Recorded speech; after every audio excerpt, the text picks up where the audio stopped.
Follow చేసుకుంటున్నాం. First oil పోసుకోవాలి.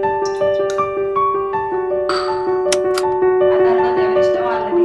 ఉల్లిగడ్డలు వేసుకోవాలి, మిర్చి వేసుకోవాలి.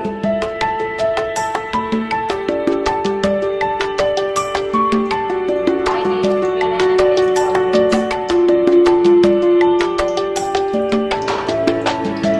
పల్లీలు తొందరగా వేయాలంటే ముందే వేసుకోవాలి. దానిపైన పెట్టండి. వేడి పల్లీలు వేసుకోవాలి.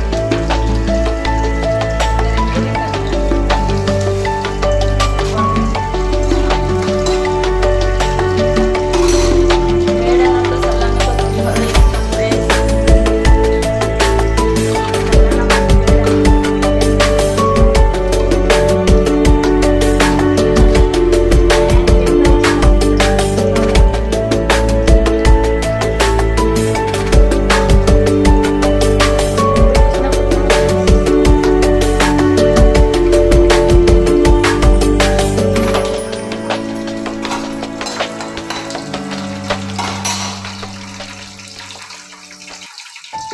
మగ్గిన తర్వాత